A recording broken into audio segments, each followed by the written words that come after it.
Hello, my name is Tiffany Anderson, and I am here to talk to you about the devastating calamity that takes place within schools all across the country and all around the globe, and that is school violence.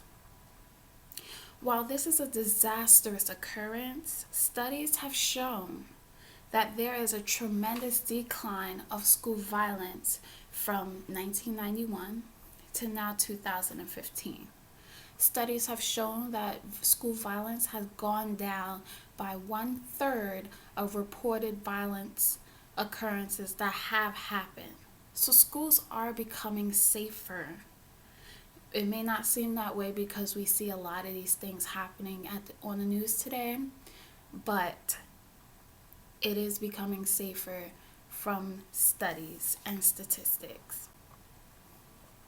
While one study that I researched says school violence is prevalent today, another study says we should not focus on violence amongst students.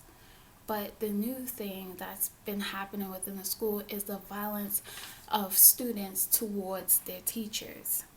Now, that is a very big thing that is happening these days within the school grounds. And in most cases, students are becoming violent toward teachers. And in some cases, teachers have also become violent toward their students. And that is a big problem within the schools today. A few other studies that I saw talked about the best way to limit school violence. And they said the best way to limit school violence is to have a strict code of conduct. Now, the code of conduct is something that schools distribute to students at the beginning of every year, to where they're supposed to read these rules with their parents to have a safe school. And this code of conduct also talks about the consequences a student will face if they come across any problematic situation. Now, studies have talked about this code of conduct needs to have a zero tolerance of school violence. So basically, that says if there is a fight at school, one party should not be suspended, but both parties and anybody involved needs to be suspended. Another thing with technology today, everybody has a camera phone, and therefore they record things like that happening within the schools. So within this zero tolerance, even that student who records and puts it on social media, or school officials find out that a student has it, that student is to be suspended, because that supports the zero tolerance for school violence. Another thing it talks about is studies say that school violence starts with bullying. And a few studies concluded that bullying is the main cause for violence.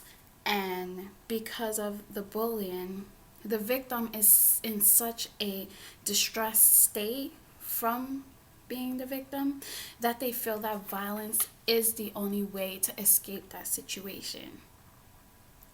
Therefore, they feel a big push towards zero tolerance to bullying also. And with that, students are encouraged to talk about or speak to somebody about bullying if they are being bullied, and a faculty is supposed to pull them both together and to mediate the situation. And in some cases, a student may become suspended because there is zero tolerance for bullying. Schools are our home away from home. And for some students, it is their safe haven to get away from things that they are experiencing in life. So we, as future teachers, have to work together to keep the schools safe and violence free. Thank you for tuning in.